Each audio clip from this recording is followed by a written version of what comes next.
Good morning, good evening, good afternoon, क्या हाल चाल सभी के सभी को मेरा नमस्कार। मेरा नाम है शिवम तिवारी और आपका बहुत बहुत स्वागत है आपके खुद के प्यारे चैनल में जिसका नाम है वी आर जीनियस। बेटा आज हम लोग आपके लिए लेकर आए हैं क्लास 10 का लाइफ प्रोसेस का पार्ट नंबर 2। पार्ट 1 में मैंने आपको ऑटोट्रोपिक न्यूट्रिशन अच्छे से कवर कराया था और आज की वीडियो में हम लोग हेट्रोट्रोपिक न्यूट्रिशन कंप्लीट करेंगे और उसके साथ इसी के अंदर हम लोग पढ़ेंगे nutrition in a human being. ये बहुत इंपॉर्टेंट होता है। यहाँ पर मैं आपको ह्यूमन का पूरा डाइजेस्टिव सिस्टम समझाऊंगा, ठीक है। और यहाँ से सवाल बहुत ज़्यादा बनते हैं बोर्ड में, तो ये आपके लिए बहुत ज़्यादा इंपॉर्टेंट होता है। तो प्लीज़ मेक श्योर आप बिना स्किप करें, बिना स्पीड बढ़ाए आराम से इस वीडियो को पूरा देखिए, ठीक है। वीडियो को हम छोटा रखेंगे बट इसमें हम सारी वो बातें कवर करेंगे जो हमारी एनसीईआरटी में है, ठीक है। सो बोर्ड के पॉइंट ऑफ व्यू से यार ये किसी कॉम्पिटिटिव जो आपके 10th के बाद ओलंपियाड वगैरह होता है उसके पॉइंट ऑफ व्यू से भी बहुत ज़्यादा इंपॉर्टेंट ये हमारा लेक्चर रहने वाला है। सो प्लीज़ मेक श्योर आप ध्यान दें। तो हम लोग बात करेंगे सबसे पहले हेट्रोट्रोपिक न्यूट्रिशन। अब ये हेट्रोट्रोपिक न्यूट्रिशन होता क्या है उससे पहले समझते हैं ऑटोट्रोपिक न्यूट्रिशन, जो कि मैंने लास्ट क्लास में बताया बट मैं एक बार दोबारा बता देता हूँ। ऑटोट्रोपिक न्यूट्रिशन वो न्यूट्रिशन होता है जिसमें कोई भी ऑर्गेनिज्म अपना खाना स्वयं बना लेता है, खुद से बना लेता है, जैसे कि green plant by the photosynthesis process अपना खाना खुद से बना सकते हैं, ठीक है। और हेट्रोट्रोपिक न्यूट्रिशन वो उस तरह का न्यूट्रिशन होता है जिसमें ऑर्गेनिज्म दूसरे लोगों पर या दूसरे ऑर्गेनिजम्स पे निर्भर करता है, खुद से अपना खाना नहीं बना सकता। इस तरह का न्यूट्रिशन हेट्रोट्रोपिक न्यूट्रिशन कहलाता है। यानी the kind of nutrition in which organism, जिसमें organism do not possesses the ability to synthesize their own food, जिसमें मतलब हेट्रोट्रोपिक न्यूट्रिशन में वो न्यूट्रिशन होता है जिसमें ऑर्गेनिज्म के पास खुद में कोई कैपेबिलिटी नहीं होती कि वो अपना खुद से खाना बना सके। दे डिपेंड, हेट्रोट्रोपिक न्यूट्रिशन जो करते हैं इसके ऑर्गेनिज्म डिपेंड करते हैं ऑटोट्रोप्स पे। किन पे डिपेंड करते हैं? ऑटोट्रोप्स पे। फॉर एग्जांपल जैसे कि हम लोग क्या हैं, हम लोग हेट्रोट्रोप्स हैं। जो हेट्रोट्रोपिक न्यूट्रिशन लेते हैं उनको हेट्रोट्रोप्स बोलते हैं, जो ऑटोट्रोपिक न्यूट्रिशन करते हैं उनको ऑटोट्रोप्स बोलते हैं। तो हम लोग एग्जांपल के तौर पे हेट्रोट्रोपिक न्यूट्रिशन क्या है? एनिमल्स हो गए, ह्यूमंस हो गए, फंगस हो गया, ठीक है, बैक्टीरिया हो गया, ये सारे क्या होते हैं? हेट्रोट्रोपिक न्यूट्रिशन के ही एग्जाम्पल्स हैं। तो हम लोग किस तरह से अपना खाना बनाते हैं? हम तो खाना खुद से बनाते नहीं धूप में खड़े होकर, क्या फोटोसिंथेसिस प्रोसेस करते हैं? नहीं, हम लोग पौधों पर निर्भर करते हैं, ठीक है। हम लोग क्या करते हैं? हम लोग अनाज खाते हैं ना, तो अनाज क्या होता है? और अनाज पौधे होते हैं और पौधे क्या होते हैं? अपना खाना फोटोसिंथेसिस से बनाते हैं। यानी पौधे बेसिकली ऑटोट्रोप्स होते हैं और हम क्या है? हेट्रोट्रोप्स। हम लोग ऑटोट्रोप्स पर निर्भर होते हैं। तो मैंने वही बताया कि हेट्रोट्रोपिक न्यूट्रिशन वो न्यूट्रिशन होता है जिसमें ऑर्गेनिज्म खुद से अपना खाना नहीं बना सकता, ये ऑटोट्रोप्स पर निर्भर होता है for their food supply directly और इनडायरेक्टली। चाहे ये डायरेक्टली निर्भर होता है चाहे इनडायरेक्टली, लेकिन ये डिपेंड किस पे करता है? ऑटोट्रोप्स पे ही डिपेंड करता है, ठीक है। और एग्जांपल है जैसे एनिमल हो गया, फंगस हो गया, ह्यूमन हो गया, एक्सेट्रा एक्सेट्रा। अच्छा एक बात और मैं बता सकता हूं आपको यहाँ पर, ठीक है, कि आप नॉर्मली देखते हैं कि हम लोग अगर ये वाली बात करूं कि डायरेक्टली कैसे डिपेंड होते हैं या फिर इनडायरेक्टली कैसे डिपेंड होते हैं, है ना। तो जब आप लोग चैप्टर नंबर 15 पढ़ेंगे, है ना, पुरानी बुक्स में चैप्टर नंबर 15 है और आज की बुकों में चैप्टर नंबर 13 है, नई बुक्स में जो एनसीईआरटी में है, जहाँ पर हम आर इन्वायरमेंट पढ़ते हैं, तो वहाँ पर आप पढ़ोगे ट्रॉपिक लेवल्स। क्या पढ़ोगे? ट्रॉपिक लेवल्स पढ़ोगे। तो आपको ये बताया जाएगा कि ऑटोट्रोप्स को प्रोड्यूसर्स कहा जाता है। क्या कहा जाता है? ऑटोट्रोप्स को प्रोड्यूसर्स कहा जाता है और ऑटोट्रोप्स को खाने वालों को यानी प्रोड्यूसर्स को खाने वालों को प्राइमरी कंज्यूमर कहते हैं। फॉर एग्जांपल जैसे ये हिरण वगैरह होते हैं, या हम भी डायरेक्ट कभी कभी अनाज खाते हैं, डायरेक्ट ही खाते हैं। जो शाकाहारी लोग होते हैं वो डायरेक्ट अनाज खाते हैं, बट कुछ लोग क्या करते हैं, जैसे हिरण वगैरह भी प्राइमरी कंज्यूमर में आते हैं और कई लोग उन लोगों को भी खा लेते हैं, जैसे बकरी खा लेते हैं, या मतलब नॉन वेजिटेरियंस जो लोग होते हैं वो लोग प्राइमरी कंज्यूमर को खा लेते हैं, तो वो खुद में किस में आ जाते हैं? सेकेंडरी कंज्यूमर में आ जाते हैं। तो आपको मैं यहाँ पर एक बात बताऊँ, आपको एनर्जी क्या वो नॉन वेज जो भी चीज़ है, यानी वो जो जीव है, क्या वो आपको एनर्जी देता है? तो मैं आपको बता दूं वो एनर्जी नहीं देता, आपको एनर्जी देता है ऑटोट्रोप्स ही। यानी जो ग्रीन वेजिटेबल्स या ग्रीन प्लांट्स खाते हैं उनको ज़्यादा एनर्जी मिलती है, बल्कि ग्रीन प्लांट्स को खाने वाले जानवरों को जो लोग खाते हैं उनको उनका सिर्फ 10% एनर्जी का मिलता है। ये बातें हम लोग जानते हैं बट फिर भी हम लोग ऐसा करते हैं। सो वो तो आप लोगों की मर्जी है, ठीक है। बाकी सबसे ज़्यादा एनर्जी जो सनलाइट होती है, सनलाइट की 1% एनर्जी से अपना जो ऑटोट्रोप्स होता है वो अपना खाना बनाता है, जो कि एक प्रोड्यूसर होता है। उसको जो कैप्चर करता है, उसको जो खाता है प्रोड्यूसर्स को, वो प्राइमरी कंज्यूमर होता है, जो कि अगर फॉर एग्जांपल प्रोड्यूसर ने 1000 जूल एनर्जी बनाई तो उसका सिर्फ 10% ही जो उसको खाएगा ऑटोट्रोप्स को, उसको उसका 10% एनर्जी मिलेगा। फॉर एग्जांपल अगर पौधे ने 1000 जूल की एनर्जी बनाई और आपने पौधा खाया यानी अनाज खाया उसका, तो आपको सिर्फ उसका कितना मिलेगा?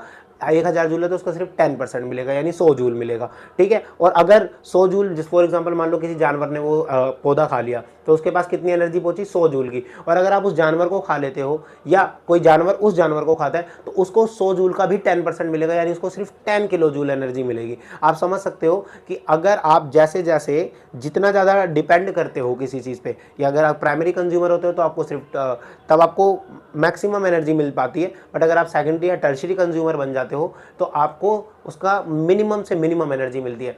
सो ये तो मेरी तरफ से हिदायत होगी कि, या ये समझने वाली बात होती है साइंटिफिकली कि आप क्या कंज्यूम करना चाहते हो। ठीक है, खैर मेरे ये जो चर्चा थी, इस चर्चा में ये समझाने का मतलब था कि या तो आप डायरेक्टली पौधे खाते हो या फिर आप किसी जीव को खाते हो जो उस पौधे को खाता है, यानी कहीं ना कहीं आप ऑटोट्रोप से ही एनर्जी ले रहे हो, चाहे डायरेक्टली ले रहे हो चाहे इनडायरेक्टली ले रहे हो। बाकी आपकी समझदारी के ऊपर है कि आप डायरेक्टली लोगे तो आपको ज़्यादा एनर्जी कंज्यूम करने को मिलता है, अगर आप इनडायरेक्टली लेते हो तो आपको कम एनर्जी कंज्यूम करने को मिलता है। That is your choice. ठीक है, अब हम बात करते हैं हेटेरोट्रोपिक न्यूट्रिशन कितने प्रकार के होते हैं। हेटेरोट्रोपिक न्यूट्रिशन 3 तरह से हम देखते हैं, होलोजोइक, सैप्रोफाइटिक और पैरासाइटिक। ठीक है, हेटेरोट्रोपिक न्यूट्रिशन को 3 तरह के जीव क्या नाम है कंज्यूम करते हैं। अब होलोजोइक कौन होते हैं?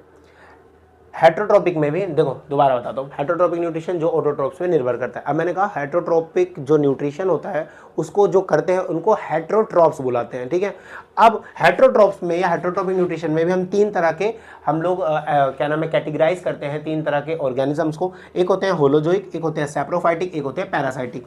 तो समझते हैं भाई होलोजोइक कौन होता है। होलोजोइक में आ जाते हैं ह्यूमंस, आ जाते हैं अमीब, आ जाते हैं। होलोजोइक होता क्या है, कौन है? जो एनिमल्स अपना सॉलिड फूड का मतलब जैसे कि अगर आप खाना देखते हो, आप जो खाना खाते हो उसमें कार्बोहाइड्रेट, विटामिन, मिनरल्स सब एक साथ होता है। ठीक है, एक कॉम्प्लेक्स पार्ट में होता है, उसको आप खाते हो और आप जब वो आपकी बॉडी में जाता है तो उसको सिंपलर सब्सटेंस में तोड़ा जाता है, यानी उसमें से प्रोटीन अलग करा जाता है, ग्लूकोज अलग करा जाता है, कार्बोहाइड्रेट अलग करा जाता है, फैट्स अलग करा जाता है। मतलब उसको कॉम्प्लेक्स फूड को जब आप खा लेते हो तो आपकी बॉडी द्वारा उसको क्या करा जाता है, अंदर ही अंदर डिवाइड करा जाता है सिंपलर सब्सटेंस में, और इसी को डाइजेशन प्रोसेस कहते हैं। और आगे अभी थोड़ी देर बाद मैं आपको पूरा डाइजेशन समझाऊंगा ह्यूमन बींग्स में कैसा होता है। तो ऐसे एनिमल या ऐसे ऑर्गेनिज्म जो सॉलिड फूड को अपनी बॉडी के अंदर लेने के बाद ब्रेक डाउन करते हैं सिंपलर सब्सटेंस में, ऐसे एनिमल्स या ऐसे ऑर्गेनिजम्स क्या कहलाते हैं, होलोजोइक कहलाते हैं। ऐसे लोग क्या कहलाते हैं, होलोजोइक कहलाते हैं, जो कि अमीबा होता है एग्जाम्पल के तौर पे, ह्यूमंस होते हैं। ये भी एक तरह का हेटेरोट्रोपिक न्यूट्रिशन ही है। ठीक है, अब सैप्रोफाइटिक ऑर्गेनिजम्स में कौन सा आते हैं? ऐसे ऑर्गेनिज्म जो अपना खाना मरी हुई डेड और डीके मैटर से बनाते हैं। जैसे कहीं पर अगर आप देखते हो बहुत दिन से रोटी या कोई ब्रेड पड़ा हुआ है या कोई जानवर मर जाता है तो उसमें आप देखते हो फंगस या बैक्टीरिया जैसी चीज़ें लग जाती हैं, और ये क्या करती हैं, अपना खाना उसी से कंज्यूम करती हैं, यानी डेड एंड डीके चीज़ों से, मृत जीवी चीज़ों से अपना खाना खुद से कंज्यूम करती हैं। तो ऐसे ऑर्गेनिज्म जो मरी हुई चीज़ों से, मृत चीज़ों से, डेड या डीके चीज़ों से अपना खाना बनाते हैं, उन ऑर्गेनिज्म को हम क्या कहते हैं, सैप्रोफाइटिक कहते हैं। और ये भी एक तरह का हेटेरोट्रोपिक न्यूट्रिशन ही होता है। ये भी तो देखो दूसरों पर निर्भर ही है कि मरी हुई चीज़ों से खाना खा रहे हैं, खुद से थोड़ी ना बना पा रहे हैं। और एक होता है पैरासाइट। पैरासाइटिक जो होते हैं ये थोड़ा सा इसको समझने का बड़ा आसान तरीका है यार, ये तुम्हें पता है, इससे तो मैं आपको एक नई चीज़ बताऊंगा। पैरासाइटिक सबसे पहले मैं आपको बताऊँ पैरासाइटिक क्या होते हैं। पैरासाइटिक वो होते हैं जो आपकी बॉडी के इनसाइड या आपकी बॉडी के आउटसाइड रहते हैं और धीरे धीरे आपसे ही न्यूट्रिशन लेते हैं। एग्जाम्पल के तौर पे जैसे जू आपके ऊपर रहती है ना, या फिर आप जोंक समझ सकते हैं, लाइस जो जोंक होती है ना, कई बार अगर आप पानी वगैरह में जाओ तो जोंक मिलती है, वो ऐसे केचुए के टाइप में होती है, वो आपके बॉडी पे चिपक जाती है और आपका खून चूसती है। या मच्छर हो गया है ना, या फिर जू हो गई। और अगर आप प्लांट्स में देखो तो अमरबेल होता है जिसको हम कैसकटा बोलते हैं। ठीक है, पौधे के ऊपर होता है। मतलब पैरासाइट्स ऑर्गेनिज्म को किस में आते हैं, ये लोग एक होस्ट बनाते हैं, मतलब एक ऑर्गेनिज्म के ऊपर रहते हैं और उसके ऊपर रह कर ही धीरे धीरे उसको ही उसी से अपना न्यूट्रिशन भी बनाते हैं। ठीक है, कमाल की बात यह है कि ये तो पैरासाइट्स हैं, लेकिन आजकल का इंसान भी पैरासाइट जैसा ही हो जा रहा है, पैरासाइटिक ऑर्गेनिज्म जैसा ही हो जा रहा है। दूसरों को भरोसा दिलाता है, दूसरों के साथ रहता है और धीरे धीरे उसी को अंदर से ख़त्म करता है, उसी को खोखला करता है, उसी का भरोसा तोड़ता हुआ वो चला जाता है। आजकल का इंसानों का यही मतलब मेरे को बड़ा अजीब सा लगता है कि जैसा एक पैरासाइटिक ऑर्गेनिज्म जो कि एक जीव कर रहा था, अब वो लोग इंसान करते हैं, दूसरों को भरोसा दिला देना, दूसरों के ऊपर एकदम निर्भर हो जाना और धीरे धीरे उसी को क्या कर देना, अंदर अंदर से काट देना। खैर ये तो अलग बात थी। बाकी आपको समझ आ गया होलोजोइक क्या होता है, सैप्रोफाइटिक क्या होता है और पैरासाइटिक क्या होता है। ठीक है। पैरासाइटिक वो होता है उसी के ऊपर रहते हैं, एक ऑर्गेनिज्म दूसरे ऑर्गेनिज्म पे रहता है, जिस ऑर्गेनिज्म पे वो रहता है उसको होस्ट बोलते हैं, और उसी को धीरे धीरे उसी से अपना न्यूट्रिशन बना लेते हैं। बाकी आगे हम बात करते हैं, ठीक है। यहाँ तक अगर आपको समझ आया हेटरोट्रोपिक और हेटरोट्रोपिक के तीनों पार्ट, तो हम आगे बढ़ते हैं कि अब हम बात करेंगे how do organism obtain their food, कि कोई भी ऑर्गेनिज्म अपना खाना ऑब्टेन कैसे करता है, कैसे खाता है, कैसे लेता है, ठीक है, और उसके अंदर वो डाइजेशन का प्रोसेस वगैरह कैसे होता है। तो इसको हम दो तरह से देखेंगे, और आपके सिलेबस के अकॉर्डिंग आप मेनली अमीबा और दूसरा ह्यूमन बीइंग में पढ़ोगे। तो अभी मैं आपको अमीबा के बारे में बताता हूँ, देन 2 to 3 मिनट बाद मैं आपको ह्यूमन बीइंग का बताऊंगा, ठीक है। तो हम सबसे पहले बात करेंगे यूनिसेल्युलर ऑर्गेनिज्म। जो सिंगल सेल से ऑर्गेनिज्म बने होते हैं उनको यूनिसेल्युलर ऑर्गेनिज्म बोलते हैं। इनमें एक ही सेल होता है और वो एक ही सेल हर तरह की एक्टिविटी के लिए रिस्पॉन्सिबल होता है, ये बात तो आप जानते ही होंगे, ठीक है। अब ये जो यूनिसेल्युलर ऑर्गेनिज्म होता है ये क्या करता है, ये फूड को अपने सरफेस के द्वारा अपने अंदर खींचता है, मतलब अपने सरफेस से। जैसे अमीबा का भी मैं एग्जांपल बताऊंगा, जैसे ये पैरामीशियम है, इसका अलग एग्जांपल है, ठीक है। ये भी एक तरह का यूनिसेल्युलर ऑर्गेनिज्म है। बेसिकली ये अपना फूड क्या करते हैं, अपनी बॉडी के आउटर सरफेस से ही क्या नाम है, किसी तरह से कॉन्टैक्ट करने की कोशिश। अभी बात समझते हैं कैसे अंदर लेने की कोशिश करते हैं, ठीक है। तो food is taken through the entire surface. Unicellular organism अपने बाहरी सरफेस से ही फूड को अंदर लेने की कोशिश करता है, ठीक है। एग्जांपल है अमीबा हो गया, पैरामीशियम हो गया। सबसे पहले हम पढ़ेंगे न्यूट्रिशन इन अमीबा। अमीबा के अंदर न्यूट्रिशन किस तरह से होता है, तो मैं आपको बताऊं, अमीबा के अंदर ही नहीं या यूनिसेल्युलर ऑर्गेनिज्म के अंदर ही नहीं, मल्टी सेल्युलर हो या यूनिसेल्युलर ऑर्गेनिज्म हो, कोई भी ऑर्गेनिज्म जो होता है जो कि एक होलोजोइक होता है। अभी हम होलोजोइक वाला ही पढ़ रहे हैं ना, सेप्रोफाइटिक पैरासाइटिक में बस हमें इतना ही पढ़ना था। अब ये जो हम पढ़ रहे हैं ये होलोजोइक के अंदर तक की बातें पढ़ रहे हैं कि होलोजोइक जो जिस तरह के न्यूट्रिशन ये होलोजोइक ऑर्गेनिज्म करते हैं, इनके अंदर डाइजेशन वगैरह का प्रोसेस कैसे होता है ये हम समझने की कोशिश कर रहे हैं, ठीक है। तो किसी भी ऑर्गेनिज्म में हमारे पास 1 2 3 4 और 5, ये 5 प्रोसेस होते हैं स्टार्टिंग से लेके एंडिंग तक के, है ना, जहां से वो फूड को लेता है और वेस्ट मटेरियल को थ्रू आउट करता है। तो सबसे पहला होता है इंजेशन। सबसे पहला क्या होता है, इंजेशन। इंजेशन होता है फूड को अंदर लेना, खाने को अंदर लेना। डाइजेशन क्या होता है, जो अंदर फूड को लिया है उसको क्या करना, डिवाइड करना सिंपलर सब्सटेंस में। उसके बाद होता है अब्जॉर्प्शन, जो आपने फूड डिवाइड कर दिया सिंपलर सब्सटेंस में, अब उसको बॉडी द्वारा अब्जॉर्ब करना। और एसिमिलेशन क्या होता है, जो आपने अब्जॉर्ब करके अब एनर्जी ली है उस एनर्जी को यूटिलाइज करना, उस एनर्जी से काम ले निकलवाना।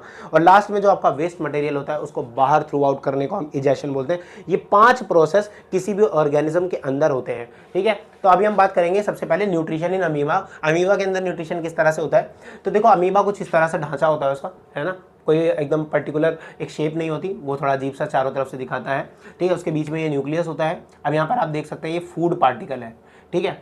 अब जैसे ही अमीबा क्या करता है, फूड पार्टिकल को देखता है, तो इधर से ये होता है सूडोपोडिया, ये अपने दोनों ऐसे फिंगर लाइक स्ट्रक्चर अपने अपने अंग को थोड़ा सा बढ़ाने की कोशिश करता है। देख रहे हैं आप, जैसे कि यहाँ था, अभी धीरे धीरे बढ़ा रहा है, अपने सूडोपोडिया को क्या कर रहा है, ऐसे बढ़ा रहा है। और उसके बाद क्या कर लेता है, धीरे धीरे बढ़ाकर ऐसे क्लोज कर लेता है और फूड को क्या कर लेता है, कैप्चर कर लेता है। क्या कर लेता है, कैप्चर कर लेता है। उसके बाद इसको सिंपलर सब्सटेंस में तोड़ देता है और इसमें से एनर्जी अब्जॉर्ब कर लेता है। और लास्ट में जो वेस्ट मटेरियल होता है उसको क्या कर देता है, बॉडी के आउटर सरफेस से बाहर निकाल देता है। ये पूरा प्रोसेस किसके अंदर होता है, अमीबा के अंदर। इसको मैंने इन पार्ट्स में भी लिखा हुआ है, जैसे चलो इसमें पढ़ते हैं। इंजेक्शन मैंने जैसे कि बताया, फूड को अंदर लेना, तो food is इनगल्फ्ड with the help of pseudopodia. Pseudopodia की मदद से, इनगल्फ मतलब होता है निगलना, उसने फूड को निगल लिया। उसके बाद जो इनगल्फ फूड, निगला हुआ फूड है, उसको कहां पर पहुंचा दिया, ये फूड वैक्यूल। फूड वैक्यूल जब वो ऐसे बंद कर लेता है तो एक क्लोज सरफेस बन जाता है। ये जो खाली सा जगह, इसको फूड वैक्यूल बोल रहे हैं। इस फूड वैक्यूल में ये अपनी बॉडी से डाइजेस्टिव एंजाइम छोड़ता है ना, जो कि इसके साइटोप्लाज्म से मूव करते हुए पहुंचते हैं और वहां पर जाके क्या होता है, डाइजेशन प्रोसेस चालू होता है। उसके बाद क्या काम होता है, जब उसको डाइजेस्ट मतलब उसको ब्रेक डाउन करने लगते हैं, उसके बाद अब्जॉर्प्शन प्रोसेस होता है। फूड को ब्रेक डाउन करते हैं, देन क्या कर लेते हैं, अब्जॉर्ब कर लेता है कौन, अमीबा, ठीक है। उसके बाद जब ये इसके अंदर जो फूड है इसको सिंपलर सब्सटेंस में तोड़ दिया, मतलब इसके अंदर से विटामिन अलग, मिनरल्स अलग, चीज़ों को अलग कर दिया, देन अब्जॉर्प्शन प्रोसेस होगा, यानी वो अब्जॉर्ब कर लेता है। अब उसको अब्जॉर्ब कर लेता है तो उसको अंदर क्या मिल जाती है, एनर्जी। उस एनर्जी को ये क्या करता है, अब्जॉर्ब करी हुई एनर्जी को क्या करता है, यूटिलाइज करता है, अपने काम में लेता है। ठीक है भाई, आपकी बॉडी को एनर्जी क्यों चाहिए, आपको वर्क करना होता है, कुछ भी करना होता है, तो आप उस एनर्जी से अपने हर एक तरह के सेल, अपने हर एक तरह के फंक्शन को, प्रोटीन या हर तरह की चीज़ें प्रोवाइड कराते हैं उस एनर्जी से। तो यहाँ पे जो भी एनर्जी उसने अब्जॉर्ब करी, उस एनर्जी को अपनी बॉडी के लिए यूटिलाइज कराता है और इसी को हम एसिमिलेशन बोलते हैं। उसके बाद इस फूड का जो वेस्ट मटेरियल है, जो इसके इस्तेमाल का नहीं होता, उसको अपनी बॉडी के थ्रू क्या करता है, बॉडी के सरफेस के थ्रू इजेक्ट कर देता है, बाहर निकाल देता है, इसी को हम इजेक्शन बोलते हैं। तो कुछ इस तरह से न्यूट्रिशन अमीबा के अंदर प्रोसेस होता है, इस तरह से अमीबा के अंदर डाइजेशन प्रोसेस होता है और इस तरह से अमीबा अपना न्यूट्रिशन लेता है। क्या इतना समझ आया? तो एक बार आप इसका स्क्रीनशॉट ले लो, देन हम ह्यूमन बींग्स वाला पढ़ेंगे। तो बेटे जैसे अमीबा में हमने देखा कि अमीबा एक यूनिसेलुलर ऑर्गेनिज्म है, वो किस तरह से अपना फूड ऑब्टेन करता है। सेम पैरामीशियम भी जो होता है वो यूनिसेलुलर ऑर्गेनिज्म होता है। इसका एक स्पेसिफिक स्पॉट होता है जहाँ से ये फूड को लेता है, ठीक है। और जो स्पेसिफिक वो स्पॉट है वो किससे मूव होता है, बाय द सिलिया। वो हेयर लाइक स्ट्रक्चर्स होते हैं इसके ऊपर, उसकी पूरी बॉडी पे छोटे छोटे हेयर लाइक स्ट्रक्चर होते हैं जिससे वो फूड को अब्जॉर्ब करता है। बाकी सेम प्रोसेस होता है पैरासीमियम में, ठीक है। बाकी मेन आपके में अमीबा है, ठीक है। फिर भी मैंने एग्जांपल के तौर पे पैरामीशियम के बारे में जो थोड़ी सी बात थी वो मैंने बता दी। बाकी अब हम पढ़ते हैं nutrition in human being. Human being में न्यूट्रिशन किस तरह से होता है, तो मैं आपको बताऊं ह्यूमन बींग के अंदर, ह्यूमन बींग पहली बात तो एक मल्टी सेलुलर ऑर्गेनिज्म है, मल्टी सेलुलर ऑर्गेनिज्म है, ये बात तो आपको पता होगी, ठीक है। उसके बाद अगर मैं बात करूं, ठीक है, तो it perform through a complex digestive system. Human being के अंदर एक कॉम्प्लेक्स डाइजेस्टिव सिस्टम होता है। जो ह्यूमन बींग के अंदर डाइजेस्टिव सिस्टम होता है वो दो चीज़ों से मिलकर बनता है, एलिमेंट्री कैनाल और साथ में एक्सेसरी ग्लैंड। अब सबसे पहले समझते हैं एलिमेंट्री कैनाल क्या होता है। तो ये जो एलिमेंट्री कैनाल होती है, यहाँ पर आपको डायग्राम भी दिख रहा होगा, ठीक है, कि ये लॉन्ग ट्यूब जैसी होती है जो कि आपके मुंह से स्टार्ट होती है और आपके एनस पे जाके खत्म होती है, ठीक है। आपको डायग्राम में दिख रहा होगा इस पूरी ये जो लंबी सी ट्यूब है जो कहाँ से स्टार्ट हो रही है, माउथ से आपके, और कहाँ पे खत्म हो रही है, एनस पे। वहाँ से वहाँ तक की जो पूरी ये जो ट्यूब सी है, इसको पूरी क्या बोलते हैं, एलिमेंट्री कैनाल बोलते हैं। क्या बोलते हैं इसको, एलिमेंट्री कैनाल बोलते हैं। उसके अलावा ये जो एक्सेसरी ग्लैंड होता है, इसका काम होता है एंजाइम्स को प्रोड्यूस करना, ठीक है। ये कुछ चीज़ें सिक्रीट करती है, ये कुछ अपने अंदर से जूस एंजाइम्स सिक्रीट करती है, जो कि सिक्रीट मतलब होता है निकालना, ठीक है, जो कि आपको क्या करता है, डाइजेशन में हेल्प करता है। किस में हेल्प करता है, डाइजेशन में हेल्प करता है। अब समझते हैं एंजाइम क्या होता है। मैंने आपको बताया एलिमेंट्री कैनाल क्या होता है, एक लॉन्ग ट्यूब होती है मुंह से एनस तक की, वो पूरी ट्यूब को हम एलिमेंट्री कैनाल कहते हैं।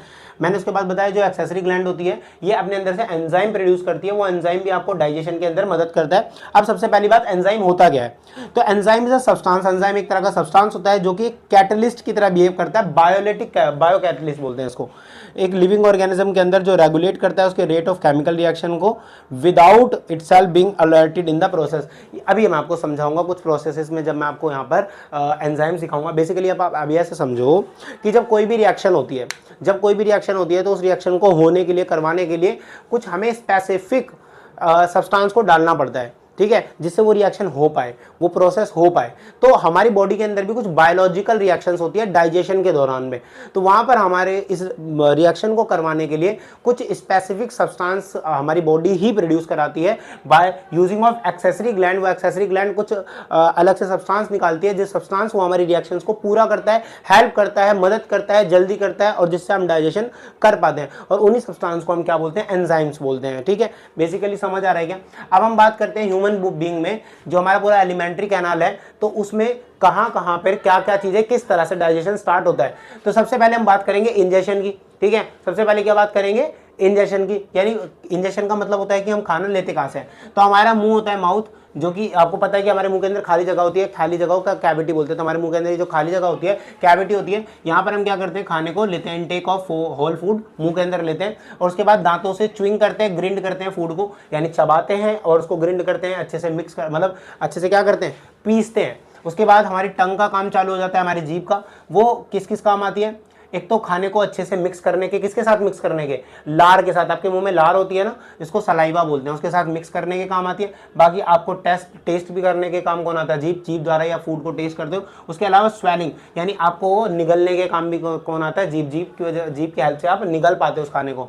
अब हम बात करते हैं मुंह के अंदर ही एक सलाइवरी ग्लैंड होती है, वो क्या करती है, वो सलाइवा और म्यूकस प्रोड्यूस करती है, जिसको आप लार बोलते हो, ठीक है। वो बेसिकली एक नॉर्मल वाटर नहीं होता, उसको हम लार या सलाइवा हम लोग बोलते हैं। ये सलाइवा का काम क्या होता है, अभी देखो यहाँ पर ये जो सलाइवा है, ये एक तरह का एंजाइम है।